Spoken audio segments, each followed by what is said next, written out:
शीतलनाथ भगवान दशमन भगवान हैं और एक भय नाम के परिचय से गए थे। जो 4 कसाय और 9 कसाय, तो 9 कसाय में हास्य रति अरति शोक भय जुगुप्सा स्त्री वेद पुरुष वेद नपुंसक वेद, 9 कसाय हैं। तो भय ये दूसरी पंक्ति है जिसमें सब भय भयंकर स्वयं भय करी भाग लावे भाग से। भयंकर भय, सभी भयंकर भय भर के भय कर में डर कर भाग की बात है कि वे भाग जाते हैं, है ना। क्या आपका गुणगान करने से जो जन निरंतर आपका गुणगान करते हैं अत्यंत प्रीतिपूर्वक अनुराग से, उनको भय नामक कसाय नहीं रहती है। तो कहते हैं कि सब प्रकार के जो भय हैं एक से एक भयंकर भय हैं, वे डर कर भाग जाते हैं। एक बात पर मैं आपका ध्यान आकर्षित करना चाहता हूँ। भक्तामृत के संदर्भ में आप लोग कहते हैं ना कुछ छंद हैं जो 45वां छंद बीमारी दूर करने का है, फलाना छंद युद्ध भय दूर करने का है, फिर फलाना अलग अलग है ना कि इससे युद्ध में जीत जाते हैं, इसमें बीमारियां दूर हो जाती हैं। उद्भूत भीषण जलोदर भार भोगना सोचम दशाम मुख गता स्तुति जीवता सा। अभी क्या लिखा है कि क्या बोला था तुमसे? आपाद कंठ मल नहीं उसका बोला था नहीं, सब भय भयंकर स्वयं। वो भक्तांबर का छंद बोल रहे थे ना,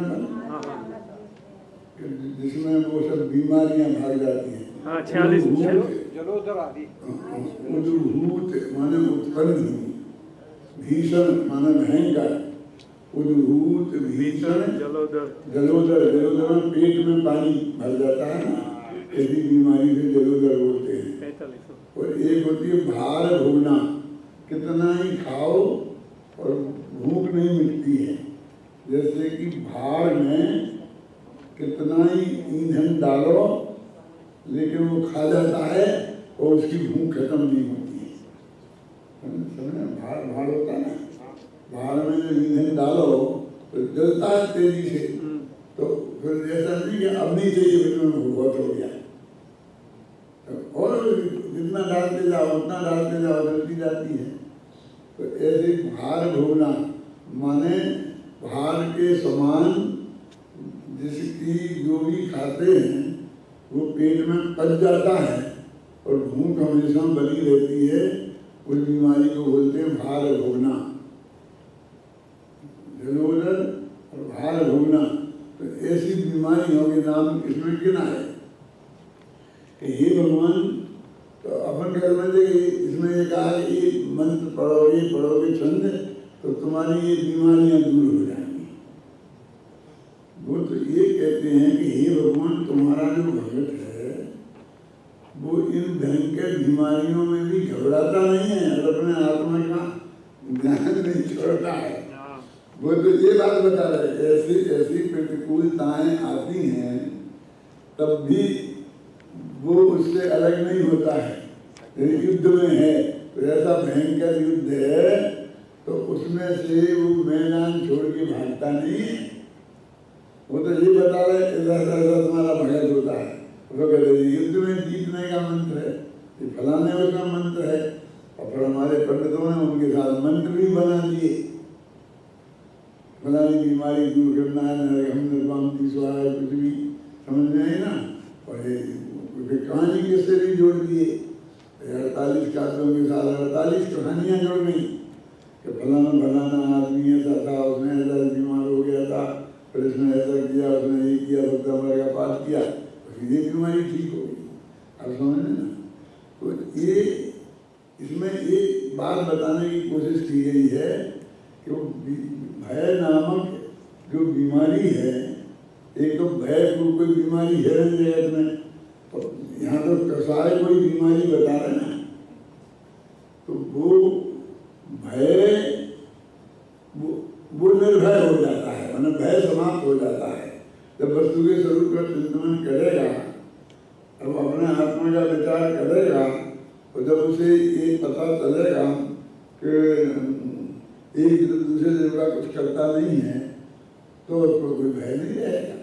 मेरा मतलब ये है कि एक तो ये चिंतन करे कि जब जब हम इस मंत्र को पढ़ते हैं तो भगवान जीवों की रक्षा करने के लिए भगवान भगत की बस में है, और दौड़ा दौड़ा चला आता है, और यदि वो नहीं आता है तो अपने भक्तों को भेज देता है और कोई ना कोई व्यवस्था बैठा देता है।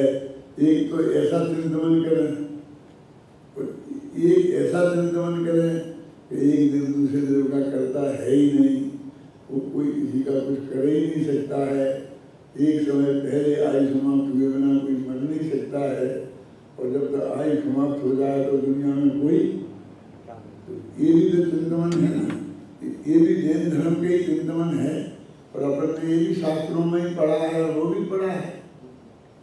तो वस्तु स्वरूप के आधार पर चिंतन तो ये है ना कि एक दूसरे देव का भला बुरा करता ही नहीं है, समझिए ना। अब इसको तो क्या करना है कि अपना भला कराना है और अपने शत्रु का बुरा कराना है। अब वो नहीं कराने वाला चिंतन होगा तो कोई किसी का कुछ नहीं करेगा, तो शत्रु का बुरा भी नहीं करेगा। अब मेरा मतलब हो, इसे तो भगवान को एक नारियल का रूप देकर सामने वाले शत्रु को मरवाना है। इसलिए मैं कभी कभी कहता हूँ कि इसको क्या बोलते हैं ना, दूसरों को मरवाने के लिए वो दे देते हैं सुपारी, भगवान को सुपारी देता है। इसके पता ही नहीं किसको किससे क्या मांग कर रहा हूँ कि सामने वाला मर जाए, और फिर सुपारी भी कितनी, एक नारियल की, माने उसको ना ये पता है कौन आदमी सही है सुपारी देने वाले, और ना उसे ये पता है कि कितने की सुपारी का एक नारियल क्या चल रहा है।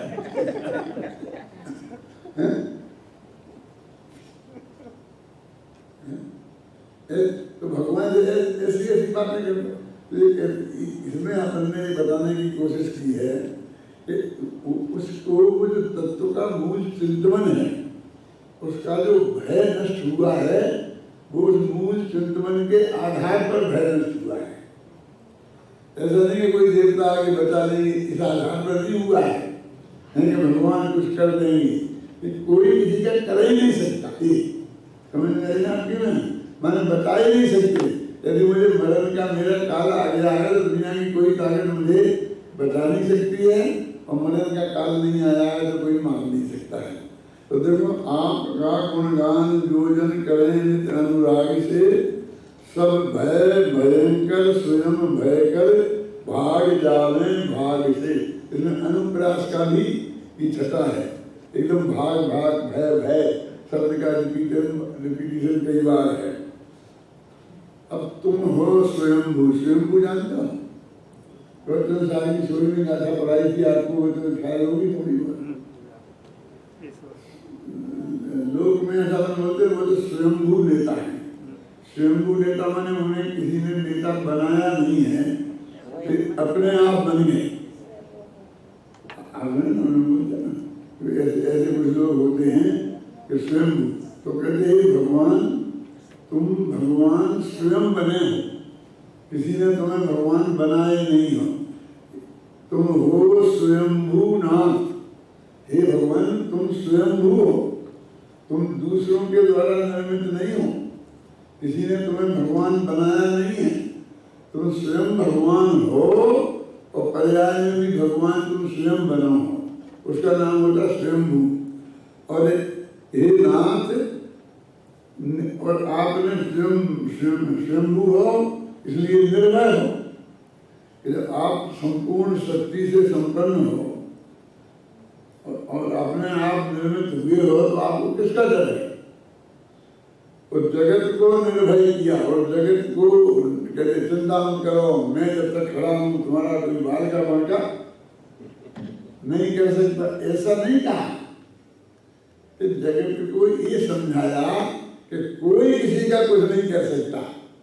तो जगत को निर्भय कैसे किया? दोनों का अंतर समझ में आया ना।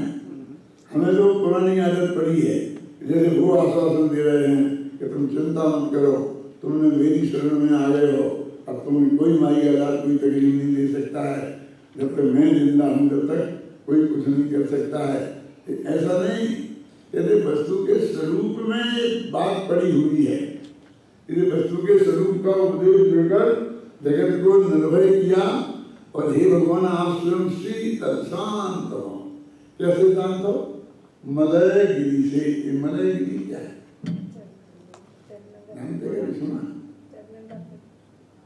एक मलयागी चंदन होता है, फिर भी सुना हो, पूजा करते हो मलयागी चंदन। तो मलय नाम का एक पर्वत है। मलय माने होता है सुगंध। तो अत्यंत सुगंधियों से भरा हुआ एक पर्वत है, उसका नाम है मलय गिरी। और वहाँ चंदन के वृक्ष हैं। तो चंदन के वृक्षों का जो पर्वत है तो उसमें ठंडक बहुत है, क्योंकि चंदन के वृक्ष का नेचर ही ठंडक है। तो वहाँ सांप होते हैं ना, तो चंदन के वृक्षों से वो लिपटे रहते हैं। इसके लिए रहीम ने लिखा है चंदन वृक्ष व्यापक नहीं लिपटे रहे भोजन। तो जब वो चंदन की तस्करी करने वाले जो तस्कर जाते हैं उन्हें काट के लाने के लिए, तो ये साथ में मोर को ले जाते हैं। मोर से सांप बहुत डरता है, मोर सांप को मार के खा जाता है। सांप बहुत कोशिश करता है उसे काट खाए, उसे जहर चल जाए, लेकिन वो इस तरह की पकड़ होती है उसकी, वो तो ऊपर हो जाता है पंख से और ऐसे झटका मार कर के उसे पकड़ लेता है और इस तरह से हिला देता है। ये हिलाने से उसकी नस नस वैसी ढीली हो जाती है।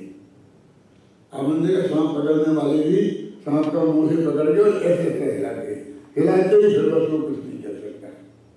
नींद वो आकर के उसके हाथ से लिपट जाए और इतने जोर से लिपटता है कि हाथ टूट जाए, मतलब, लेकिन वो हाथ तक आ ही नहीं पाया, उसके पहले वो हिला देता है। उसे हिलाने से उसकी रीढ़ की हड्डी की नस में ढील पड़ जाती है। तो मलय गिरी उस पर्वत का नाम है। तो कहते हे भगवान तुम मलय गिरी के समान शीतल हो। उनको ले जाते हैं वो किनको? मोर को। तो मोर एक टंकार लगाता है तो सांपों की रीढ़ की हड्डी ढीली पड़ जाती है और वे सांप चंदन के वृक्षों को छोड़कर भाग जाते हैं और फिर वो काट लाते हैं।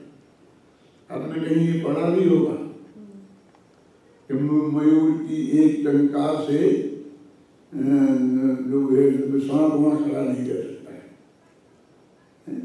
तो तुम मलय गिरी से कहा हो स्वयं शीतल मलय गिरी से।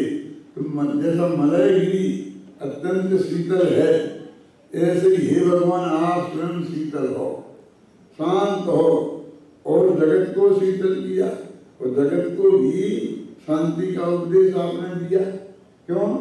अशांति हमारी कैसे होती है? हमें डर लगता है कि कोई हमारा बुरा ना कर दे, हमें और कषाएं जागृत होती हैं, इससे हमें हमारी शांति भंग होती है। हम वस्तु का स्वरूप बता दें, हमें कहीं कोई भय का काम नहीं है तो हम सब लोग शीतल शांत हो जाते हैं। स्वभाव से तो सभी शांत हैं ही। हाँ, पढ़ो इस छंद को एक बात अच्छी तरीके से जो अर्थ बताया उसका विचार करते हुए।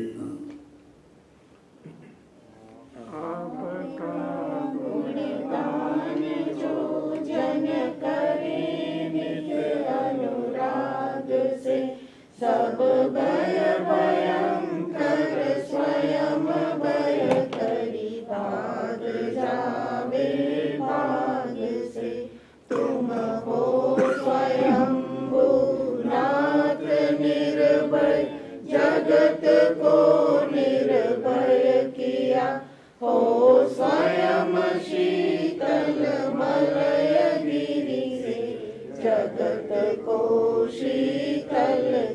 आनंद भाई मेरे से कह रहे थे कि भजन गाने वालों में जान नहीं रही है। पहले थी जैसी जान, अब ठंडे ठंडे ठंडे ठंडे ठंडे गाते क्या है। यदि आपको ये राग से में ठंडापन लगता है तो आप अपनी राग से गाएं, लेकिन उसमें जोश तो आए। क्यों क्या आनंद भाई, सही है क्या नहीं? वैसे ये राग भी अच्छी जोश के साथ गाई जा सकती है। ये नहीं गाती है ना, इसलिए कोई नहीं गा रहा। मतलब ये गाती है अच्छी जोश से, तो सब उसका साथ देते हैं। अब ये ठंडी पड़ गई तो ये सब ठंडे ठंडे पड़ गए। अब बिना ठंडे पड़े अब इसे गिराओ नहीं। ओके, फिर से गाते हैं। आपका गुण गाए जो जन करे नित्य अनुराग से, सब भय भयंकर स्वयं भय करी भाग जावे भाग से। तुम हो स्वयं भूनाथ निर्भय, जगत को निर्भय किया। हो स्वयं शीतल मलय से, जगत को शीतल किया। सुना का ठंडी पड़ो। नर तन विदारन मरण मारन, मलिन भाव विलोक के। दुर्गंधमय मल मूत्रमय, नरकादि तय अवलोक के। जिनके न उपजे जुगुप्सा, समभाव नरक मसान में। वे श्रेयस्कर श्री श्रेयांस विचरे ध्यान में। देखो तुमने अशुद्धि का वो पढ़ा होगा, अशुद्धि भावना में भी आता है। जुगुप्सा शब्द जो है ना, इसका अर्थ होता है ग्लानि। सम्मदर्शन के 8 अंग होते हैं ना, तो एक निर्मित चिकित्सा अंग होता है। तो उसकी मतलब वो ग्लानि से रहित होना। तो उसमें आपने छेड़ा में ये पढ़ा होगा, मुनि तन मन देख न घिनावे, कि मुनि के शरीर को महिला देखकर घिन नहीं करेगा। तो पंडित दौलतराम जी प्रैक्टिकल आदमी थे। उन्होंने कहा दुनिया की जहाँ गिलानी होती है उनसे क्या लेना देना। हमारे मुनिराज स्नान नहीं करते हैं, दंत धोवन नहीं करते हैं, तो अपने जैसे ग्रस्तों के जैसी सफाई तो उनकी नहीं रह सकती ना। में बदबू भी आ सकती है, शरीर में भी आ सकती है, और देख करके वो गड्ढा भी लग सकता है। तो मुनियों के मलिन तन को देख करके घिन नहीं करना। घिन करेगा तो उनकी भैयावृत्ति कैसे करेगा, उनके पास कैसे जाएगा, उनकी बात सुनेगा कैसे। उनने इस बात को कह दिया, तो जैसे हमने निर्मित चिकित्सा अंग को बस मुनियों के से गिलानी नहीं करने तक ही सीमित कर दिया, जबकि बात ऐसी नहीं है। फिर आप देखिए पुरुषाशुद्धि उपाय में आचार्य अमृतचंद्र उनने क्या लिखा, मन कौन बताएगा। उन्होंने यहाँ तक लिखा है, द्रव्येषु पुरीषादिषु विचिकित्सा नैव कर्तव्या। पुरीषादि, पुरीष बोलते हैं मल को, जो मनुष्य का मल होता है ना, उसको पुरीष बोलते हैं। तो ऐसे इन पदार्थों को देख करके भी गिलानी नहीं करना। तो ऐसे जरा व्यापक बना दिया ना, अकेले मुनि के मन तक, मुनि के तन तक नहीं रहा। तो और एक जैसे लेटन बाथरूम होती है, जहाँ पढ़ाई हो तो अगर मुँह फेर लेते हैं ना, उसके प्रति जो अरुचि भाव होता है, जो ग्लानि होती है, उसे जुगुप्सा बोलते हैं। तो उन्होंने द्रव्येषु पुरीषादिक तक फैलाया। फिर और भी आगे चल के देखो तो वो कहते हैं कि ये जो मार काट करते हैं, तो कसाई गाय को काटता है, तो ये इनको भी देख करके गिलानी नहीं करना। अब देखो, तो अब मैंने दो भागों में बांटा, एक चेतन गिलानी के योग्य पदार्थ और एक अचेतन गिलानी के योग्य पदार्थ, दोनों एक एक लाइन में लिए। देखिए, नर तन विदारण, मनुष्य के शरीर को काटना पीटना है ना, मरण मारण, मरना मारना, और ये मलिन भाव, यानी ऐसे मलिन क्रिया और ऐसे इनसे मलिन भाव किसी के ऐसे परिणाम देखेंगे, परिणाम ही तो गंदे होते हैं। तो मलिन भाव विलोक के, तो ये सब चेतन की में होगी ना। नर तन विदारण, मरण मारण, मलिन भाव विलोक के, इस पंक्ति का अर्थ क्या समझ में? अब देखिए, दुर्गंधमय मलमूत्रमय नरकादि थल अवलोक के, ऐसी कुछ जगह ही होती हैं।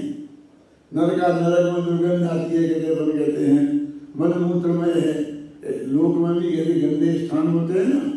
नरकादि थल, इनको देख कर तो कहते हैं जिनके न उपजे जगत सा, जिनके चित्त में गिलानी उत्पन्न नहीं होती है। हमको लगता है इसमें क्या क्या धर्म है, अरे गंदी चीज है, मुंह फेर लिया, हो गया, इसमें क्या हो गया।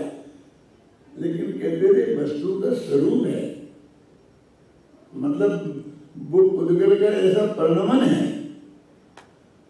आप देखिए, फिर वही मदन पदार्थ आपके दवाइयों के काम आ रहे हैं। आप सुने ना, अभी 2-4 बातों पर विचार करें तो अपने गांव में गाय के गोबर, वो तो वही हुआ ना मल, उससे घर को लीप के शुद्ध करेंगे, तो घर को उससे जो अपने घर की जो शुद्धि के लिए कहते हैं, अपने हम सारे घर में लपेटती है, वो क्या है? आप विचार तो करो।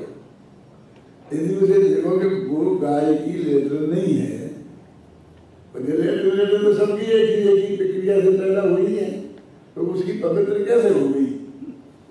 लेकिन लोक में हमारे पूर्वजों में वो कीटाणुनाशक है।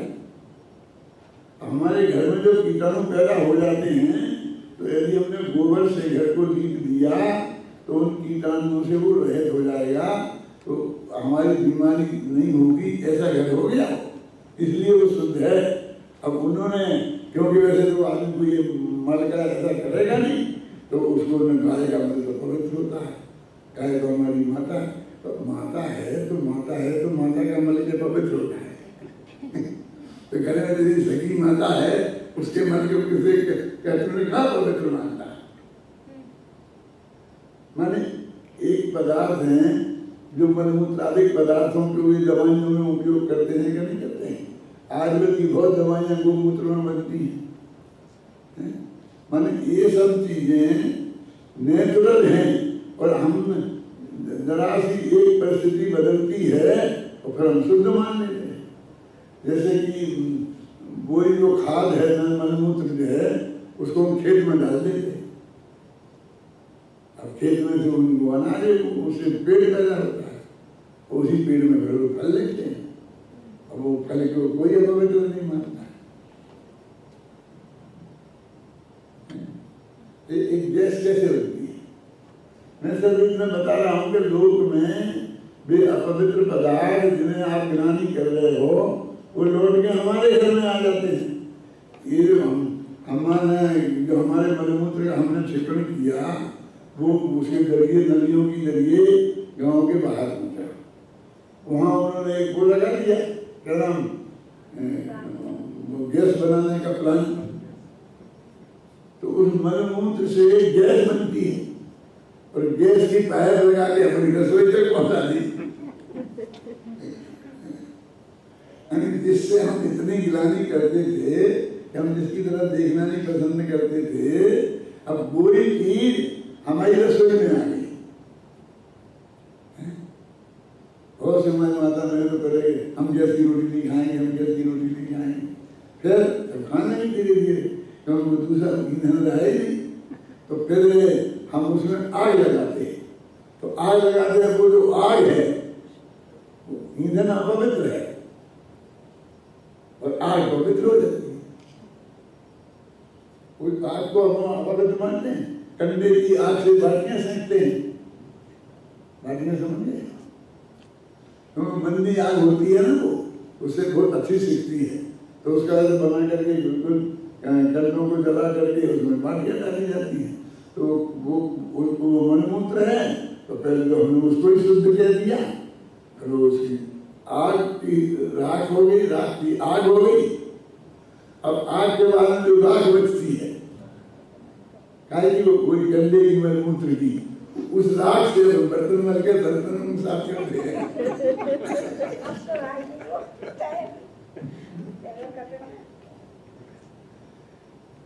यानी ये बताना चाहते हैं कि पदकल का वर्णमन है, चारों तरफ मिलता है, वही चीजें रूप हो गई, वही बदल के ऐसी हो गई, वही मतलब अच्छी हो गई, वही बुरी हो गई। तो इनमें तुम यदि बदबू आती है तो नाच बंद करना उतना बुरा नहीं है, लेकिन उससे एकदम गिलानी करना, आप समझे ना, यदि वो स्वास्थ्य के लिए प्रतिकूल है तो हम नहीं उसको उपयोग करेंगे, लेकिन वो सब मन पुरगर का परिणमन है।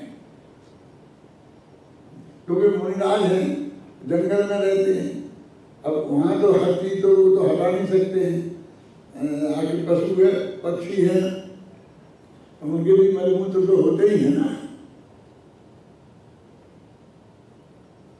तो हमने तो अकेले अपनी जाति के जो मनुष्य जाति के लोग हैं, उनके मल को मल के ज्यादा पवित्र माना है, और बाकी सबको, अभी मैंने गाय का उदाहरण दिया, बकरी को, किसी का भी हो, उतनी अपवित्रता हमने जितनी हमने मनुष्य के मल में देखी, मैंने मानी और उसे गिलानी करी, उतनी अपवित्रता हमने और चीजों की में नहीं। तो वो ये बताना चाहते हैं कि दुनिया में तो सब कुछ होगा। एक मुनिराज जंगल में बैठे हैं, अभी ये तो व्याख्या मैंने नीचे की पंक्ति की थी, ऊपर की पंक्ति के कौन सी, नर तन बिलारण मरण मारण मलिन भाव बिलोक की, अभी इस पंक्ति की बात कर रहा हूँ। मुनिराज जंगल में बैठे, जंगल का राजा समझते क्या है, एक जीव दूसरे जीव को मार के खा रहा है। अब मुनिराज सामने बैठे, चूहा निकला, बिल्ली ने झपट्टा मार के उसे मारने पकड़ के मारा। बिल्ली में कुत्ता लगता है, कुत्ते में दूसरा जानवर आकर दूसरा शिकार करता है। ऐसे जानते कि दीवार में छिपकली वगैरह रहती है, वो कीड़ों को खाती है। अधिकांश मांसभक्षी हैं और एक दूसरे को खाते हैं। क्या करें मुनिराज, दया के सागर हैं, दया के सागर, तो दिन भर यही करते हैं। आत्मा का ध्यान करेंगे नहीं करें, बोलिए, फिर उनके आंखों के सामने सब कुछ होगा। अपन ने तो नगरों में ऐसी व्यवस्था कर दी है कि भाई यहाँ पर भी नहीं आ पाएंगे, ये नहीं आ पाएंगे, ये कीटाणु नहीं आ पाएंगे, घर में चूहे हैं, चूहे नहीं रहेंगे, चूहे रहेंगे तो हमें ही मार डालेंगे। मेरा मतलब हम बिल्ली को मारने का मौका नहीं देंगे। हमने उनको खत्म करके ही तो अपने को सबके शुद्ध बनाया है। ऐसे इस तरह के आपने वो बनाए हैं, आपने जो बोल देते हैं, घर में डाल देते हैं, जो कीड़े पैदा ही नहीं होते, उनको पैदा होने लायक नहीं रहने की जमीन है ना, पैदा हो जाते हैं तो चढ़क के मार देते हैं मच्छरों को मारने के लिए, इनके। तो ये सारी चीजें आपके चारों तरफ होंगी। जैसे मान लीजिए अपन जैनी है, अपन ने कहा हमें मच्छर काटेंगे तो अभी हम तो मच्छरदानी लगा लेंगे, लेकिन हम कोई ऐसी दवा नहीं छिड़केंगे कि जीव मरे। लेकिन तुम ही थोड़ी दुनिया में हो, अड़ोसी पड़ोसी ये सब करेंगे, तुम क्या करोगे? अगर तुम्हारे बच्चे मानेंगे, लेकिन नहीं, मेरे को भी तो लाएंगे, बाजार में ऐसी टिकिया आती है कि वो उसे मच्छर बेहोश हो जाता है। दादा मरता नहीं है, दादा मरता है तो बेहोश हो जाने के मरने से कम है। फिर वो बात कब होश में आता है कि नहीं आता है, लकवा मार जाता है, तो लकवा मार जाए उसे, ऐसा तुमने कुछ किया मेरे कहने का मतलब तुम थोड़े बच भी जाओ स्वयं, तो भी चारों तरफ के वातावरण से में तुम ये सब चीज देखोगे और बच नहीं सकते। और अभी आप तो कहते हो हमको उससे बचना चाहिए, अलग होना चाहिए और कोशिश करनी चाहिए, कोई नहीं करे और बचाना चाहिए। हम बचाने में धर्म मानते हैं, यहाँ तो मैंने बता तो सकता नहीं कोई, वस्तु स्थिति तो ऐसी है। तो फिर हमको क्या सीखना पड़ेगा? सर्वज्ञ भगवान जैसा बनना पड़ेगा। सर्वज्ञ भगवान जैसा कैसा? सारी दुनिया में सारे जीवों की हत्याएं होते हुए आप देखेंगे, ना अपने जैसा भी अनुभव पटक देंगे तो हजारों मनुष्य मर जाएंगे। तुम मनुष्य को ही मरना समझते हो? अरे तुमने यहाँ बिना देखे के पेशाब करी और वहाँ चींटियों की लाइन जा रही थी और पूरी बह गई, उन्हें उनके लिए तो गंगा जी में बाढ़ आ गई, वो ऐसा हो गया ना। अब तुम चींटी को जीव ही नहीं समझ रहे, जीव समझ रहे होते तो जैसे कहीं अनुभव गिरा था और तुम इतने बिलबिलाए हो, इतना उससे तुम्हें कुछ होता ही नहीं। अब यहाँ कहते नहीं कुछ होना चाहिए, ऐसा नहीं कह रहा हूँ मैं। आचार्य कहते हैं ये सब तुम्हें जो तुम्हारा ज्ञान बढ़ेगा त्यों ये सब दिखेगा, तो तुमको इसको देखने की क्षमता प्रकट होनी चाहिए। उसका नाम है निर्विचिकित्सा अंग, उसका नाम है जुगुप्सा नाम का परिग्रह, जो हो अपने मन में वो गिलानी तो, और उसका नहीं होना उसका नाम है ये परिग्रह का अभाव। अरे भगवान कौन से हैं? श्रेय नाम भगवान, उस जुगुप्सा नाम के परिग्रह से रहे हैं ना। नर तन विदारन मरण मारन मनन भाव विलोक के, ये भी देखोगे आप। ऐसे कसाई भी हैं, ये कर रहे हैं। अब आपकी हर जगह तो चलते नहीं है, ऐसी बातें नहीं करेंगे, मार दो मार दो मार दो हैं। अभी आदमी को कहो तो थोड़ी तुम कुछ कह भी सकते हो, लेकिन वो कुत्ते को कि मार दो, बिल्ली को मार दो, सांप निकले तो अभी सब के सब उसे मारने के लिए तैयार हो जाए। जबकि खुद वैज्ञानिक कहते हैं कि 1,00,000 में से 5 सांप भी जहरीले नहीं होते। ये तो साधारण से जानवर है, उनके काटने से तुम्हें कुछ नहीं होता। और जब तक तुम्हारा पैर में उन पर नहीं पड़े, तुम्हें कोई तकलीफ नहीं पहुंचाओ तो तुम्हें काटते भी नहीं है। बस उनके प्रति हमने एक धारणा बना ली, वही भी खतरनाक, अब उन्हें हमें काट खाएंगे, हम मर जाएंगे, तो मारो फटाफट। अपने एरिया में तो बहुत कुछ पकड़ के कोशिश करते हैं करके दूध छूट जाए, लेकिन दूध छूट जाए कोई उपाय थोड़ी है। वहाँ भी जो आदमी रहते हैं, हम चूहे घर में से पकड़ते हम दूध छोड़ जाए तो दूसरे के घर में घुस गए हो। यदि वो दूसरा देख लेगा कि मेरे घर के पास इसने चूहे छोड़े हैं तो तुमसे लड़ेगा, नहीं होगा ना। तो वो ये कहते हैं कि ठीक है, तुम शांति से, जैसे मुनिराज हैं जंगल में गए तो अपनी तिथि से अपनी किसी जगह साफ कर ली और शांति से बैठ गए। अब सारी दुनिया की सफाई का मात्रा उन पर हो जा रही है।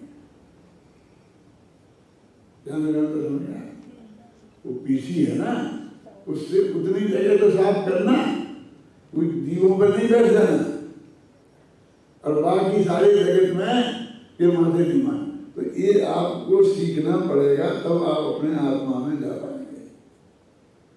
अब ये एक परिग्रह है, एक ज्ञानी नाम का भाव परिग्रह है। तो यही करते रहो। तो ये बीमारी होती है जिसमें वो आदमी हाथी धोता रहता है, तो ये बीमारी होती है ना। तो ये आचार्य उसी बीमारी के विरुद्ध कह रहे हैं। उनको जरा ज्यादा हो जाती है डॉक्टर साहब, और हम सबको थोड़ी थोड़ी कम, लेकिन उस बीमारी से ग्रस्त हम सभी हैं। अलग ताप की छूत अछूत हम सब में है।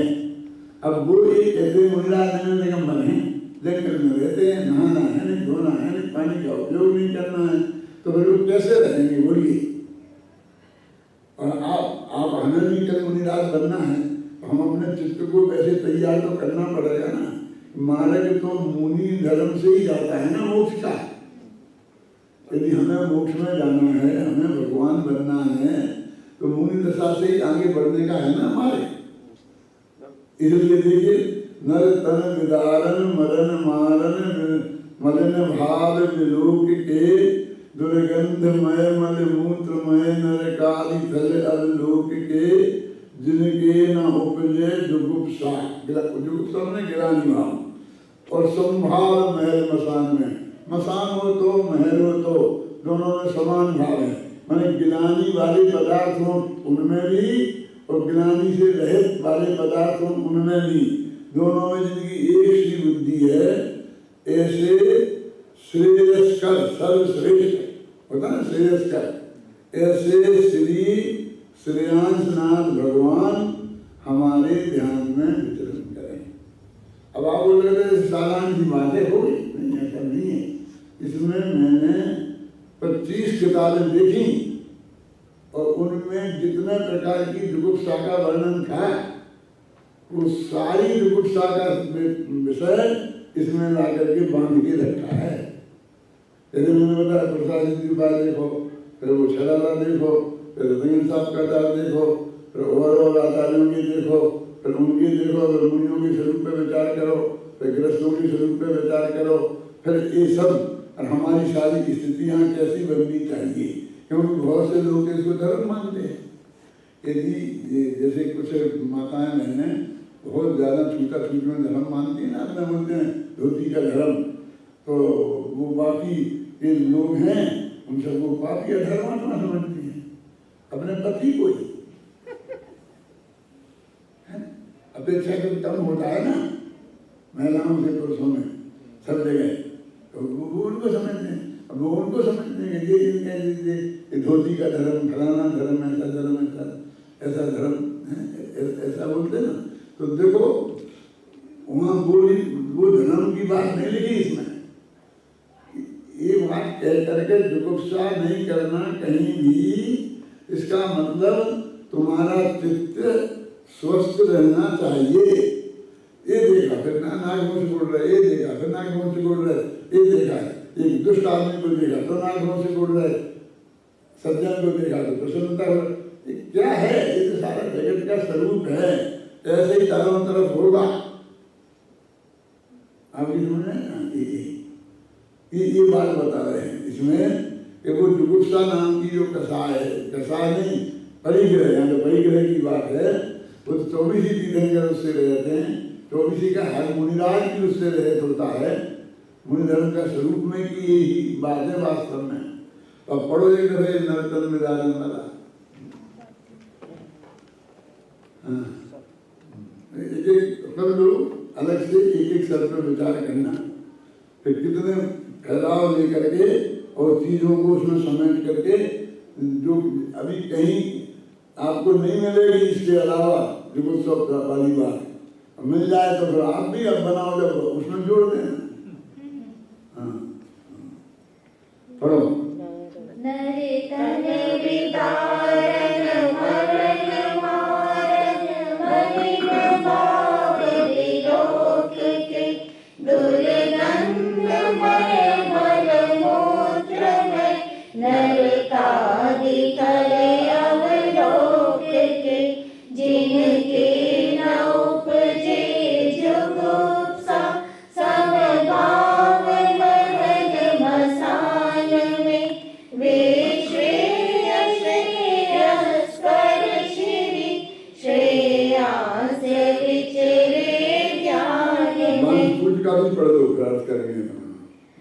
निज आत्मा के भान बिन सुख मान कर रति राग में, सारा जगत नित जल रहा है वासना की आग में। तुम वेग विरहित वेग जिन वासना से दूर हो, वसु पूज्य सुत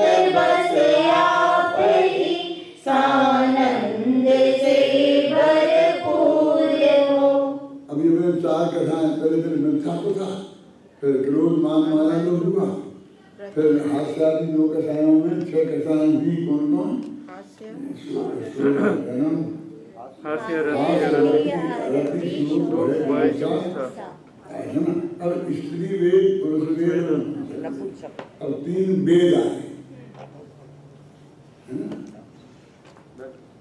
तो इन 3 वेद में एक बात का ध्यान रखना, हरेक में अपन ने वेद विरहित शब्द का ही प्रयोग किया है। स्त्री वेद विरहित, पुरुष वेद विरहित और नपुंसक वेद विरहित, ऐसा अलग अलग भेद नहीं किया। ध्यान तो गया होगा ना तुम्हारा। तीनों में वेद विरहित शब्द का प्रयोग किया। लेकिन अपन को अभी पहले क्रम क्या है? स्त्री वेद, पुरुष वेद और नपुंसक वेद। तो इसी क्रम से बांसुरी भगवान, विमलनाथ भगवान और अनंतनाथ भगवान तक अपन को घटित करना है। ध्यान है ना। तीनों में वेद विरहित शब्द आएगा। क्या? अब एक बांसुरी वंदना है ना, तो भगवान का नाम है वासु पूज्य। वासु माने होता है इंद्रादि, इनके द्वारा जो पूज्य होते हैं उन्हें वासु पूज्य कहते हैं। अरे इनके पिताजी का नाम था वसु पूज्य, तो वसु पूज्य के पुत्र उसका नाम वासु। ये आपने सुना होगा। ये वसुदेव, वसुदेव कौन थे? वसुदेव को जानते हो? हाँ बोलो बोलो। श्री कृष्ण के पिता थे। और वासुदेव कृष्ण वासुदेव कृष्ण खुद श्री कृष्ण को वासुदेव बोलते हैं, समझे ना। पिता का नाम था वसुदेव और उनको बोलते हैं वासुदेव। तो ये तो वसुदेव के पुत्र, उसका नाम वासुदेव। पहले ऐसा बहुत होता था। जनक की बेटी जानकी, उसका नाम जानकी थोड़ी था, उसका नाम सीता था, समझ रहे हैं ना। लेकिन वो बस जनक की बेटी से जानकी।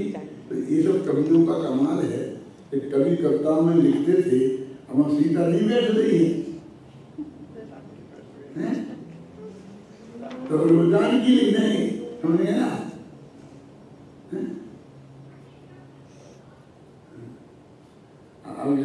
अब देखिए सुमित्रा नंदन क्या? सुमित्रा नंदन क्या? कौशल्यानंदन, सुमित्रा नंदन।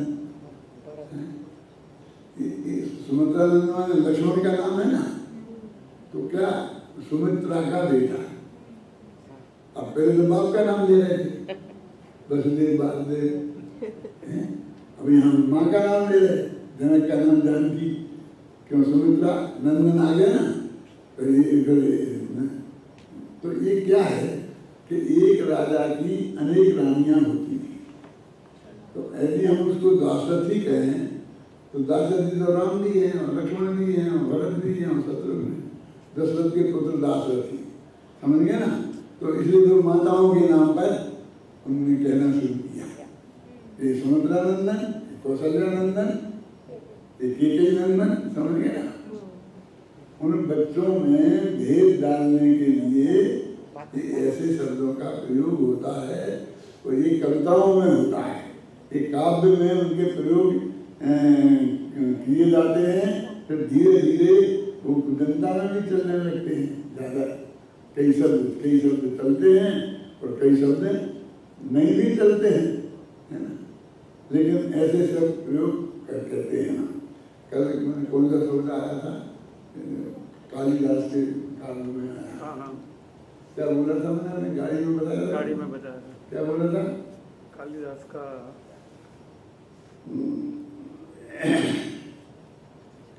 इंदुमती दीपशिखा। दीपशिखा गौरव की बात। अभी आप पढ़े, गौरव की बात का नाम है दीपशिखा। अभी दीपशिखा के बात को भी पता नहीं होगा कि दीपशिखा माने क्या होता है।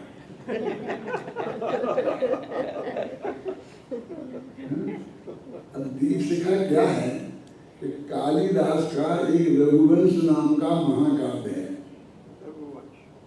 क्या नाम? रघुवंश, जिसमें रघु राजा हुए ना, दिलीप के बेटे रघु रघु के बेटे अज के बेटे दशरथ और दशरथ के बेटे राम है। समझ में आ गया? तो रघुकुल मानो राम के कुल की बात है, जो आता है ना, रघुकुल रीति सदा चले आई, प्राण जाए पर बचन न जाई। तो रघुवंश नाम का उनकी एक किताब है, महाकाव्य है, संस्कृत साहित्य का बहुत प्रसिद्ध है। तो उसमें जो रघु राजा की पत्नी है इंदुमती, रघु राजा की पत्नी है इंदुमती, तो उसका वर्णन कवि कर रहा है। तो उसने दीप शिखा नाम की उपमा दी है। कि क्या उपमा? कि जब वो चलती थी, कहीं जाती थी, तो ऐसा मालूम पड़ता था जैसे दीप शिखा चल रही है। दीप शिखा चल रही है का मतलब क्या है? कि पुराने जमाने में दीपक लेके चलना पड़ता था, रास्ते अंधेरे होते थे, तो दीपक को जलाकर हाथ में लेकर के और ऐसा चलते थे जिसमें रास्ता दिखता जाए। तो वो दीपक चलते थे, दीपक को हवा से बुझना जाए, तो वो महिलाएं अपनी साड़ी से ऐसा उसको ओट लगा देती थी। ऐसे समझ में आया ना? उन्हें उससे थोड़ा हवा से बचाने के लिए उसको ऐसा कर लेती थी।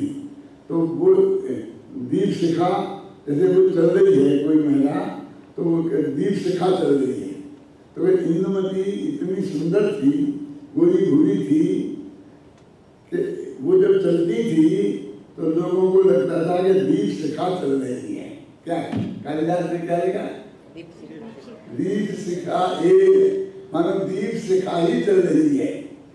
तो कालिदास की ये उपमा इतनी प्रसिद्ध हुई कि कालिदास का एक विशेषण बन गया, दीप शिखा कालिदास। कि कौन कालिदास? के दीप शिखा कालिदास। समझे ना? बहुत प्रसिद्ध हो गया, बहुत हमारे साहित्य के क्षेत्र में बहुत। अभी ये हर एक को पता नहीं, जिसने कालिदास को पढ़ा हो, रघुवंश को पढ़ा हो, जिसने इतनी गहराई से उसका आलोचनात्मक अध्ययन किया हो, क्यों कि उसको कहाँ से कौन निकाले बताएगा तुम्हें? ये दीप शिखा, ये दीप शिखा कहाँ प्रयोग किया है? कालिदास ने रघुवंश में इंदुवती का वर्णन करते हुए दीप शिखा की उपमा दी है, और उस वजह से कालिदास को दीप शिखा कालिदास कहते हैं। तो ऐसे इन शब्दों का भी की यात्रा है, कौन शब्द कहाँ से कैसा प्रयोग होता है और किस तरह से आया है, कहाँ से आया है, उसका क्या अर्थ है, उसकी क्या महिमा है। तो जैसे मैंने बताया ना, वेद वेद, अब वेद के दो अर्थ होते हैं। वेद माने स्त्री वेद, पुरुष वेद और नपुंसक वेद, ये वेद भी है। और फिर प्रथमानी लोग को भी वेद कहते हैं। 4 वेद होते ना, अथर्ववेद, यजुर्वेद, आयुर्वेद, ये सुने ना आपने नाम? इनके यहाँ 4 वेद होते हैं। अपने यहाँ 4 अनुयोगों को 4 वेद बोलते हैं। 4 अनुयोग माने 4 वेद।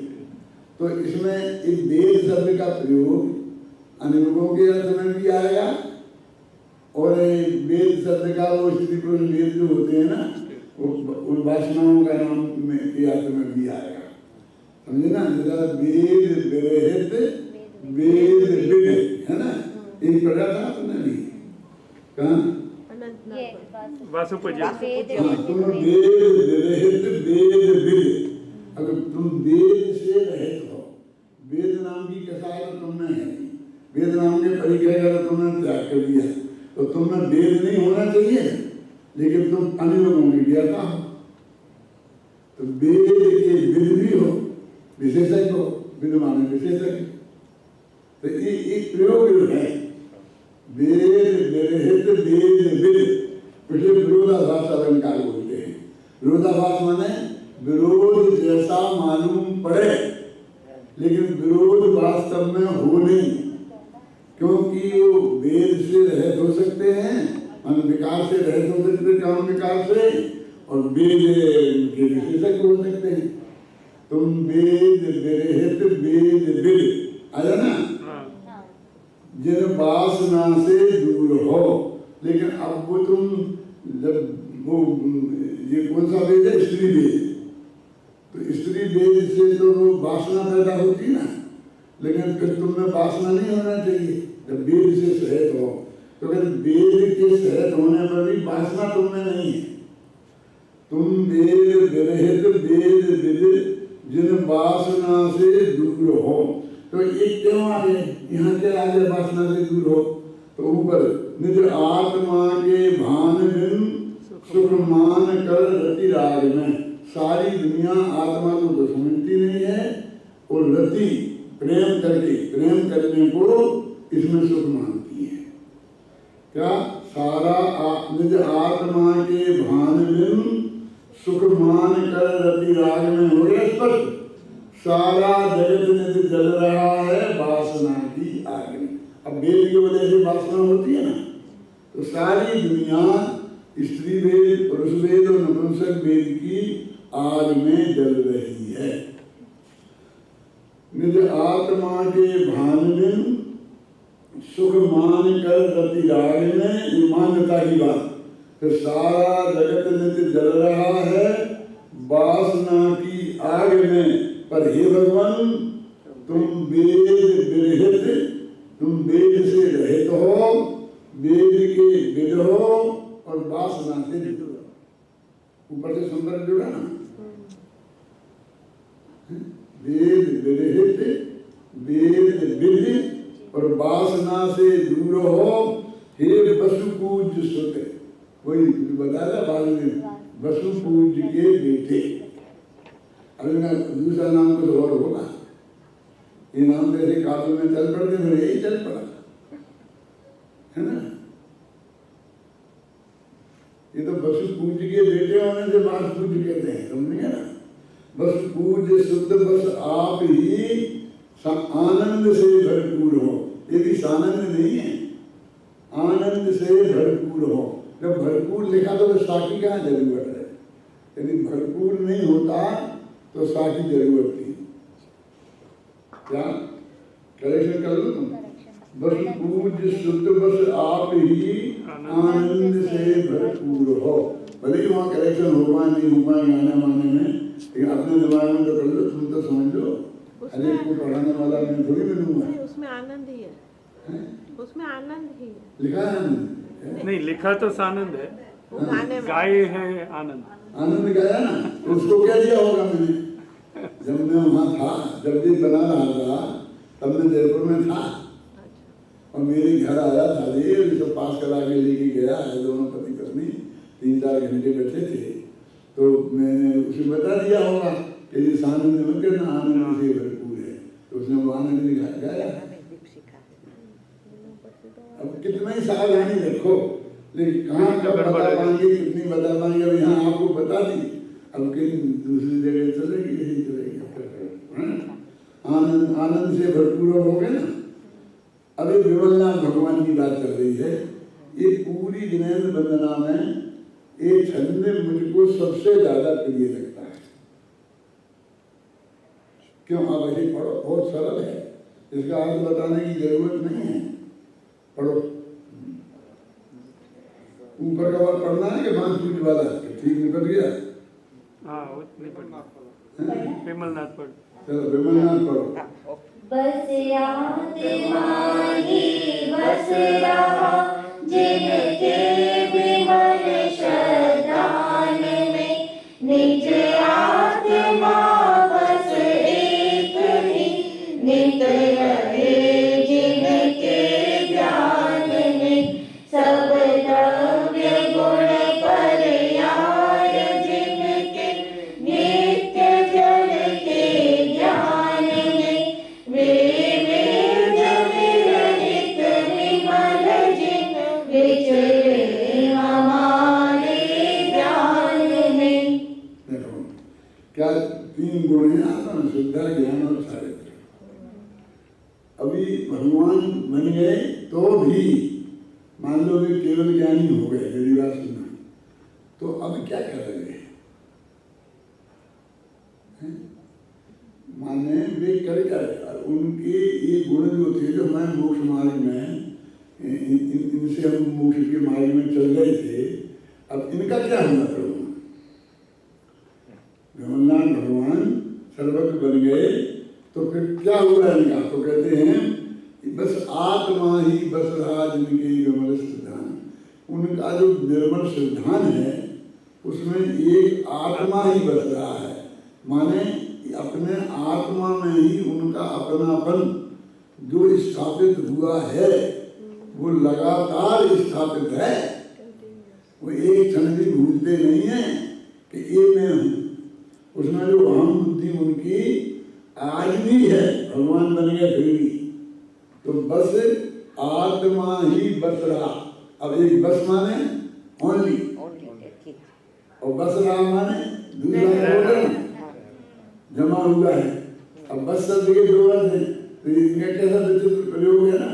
बस आत्मा ही बस रहा जिनके विमल श्रद्धान में, और निज आत्मा बस एक ही नित्य रहे जिनके ध्यान में। अब आत्मा का ध्यान नहीं करेंगे तो क्या करेंगे अनंत काल तक? ये भी कहते मोक्ष में ध्यान नहीं होता। ध्यान नहीं होता माने पलटता नहीं है ना, और जो हमारे विषय में करना है वो ध्यान नहीं होता। लेकिन वो सारे त्रिगुण जैसे ध्यान आत्मा में नहीं होता तो कहाँ जाएगा? तो निरंतर जो आत्मा के ध्यान में है। अभी देखो श्रद्धान और ध्यान सिर्फ अपना, और ज्ञान अपना उपाय का दोनों का। तीसरी पंक्ति पढ़ो। सब द्रव्य गुण पर्याय झलके नित्य जिनके ज्ञान में। वो तो बस रहा, वो ध्यान में है, उनके प्रति तो अपनापन है, और ये सहज भाव से तो सारी दुनिया इनमें झलक रही है, इन्हें कोई लेना देना नहीं है, है ना? तो ये सुपर प्रकाशक अकेला ज्ञान गुण है, श्रद्धा गुण सुपर प्रकाशक नहीं है, इसलिए उसमें 100 पर 2 नहीं होते।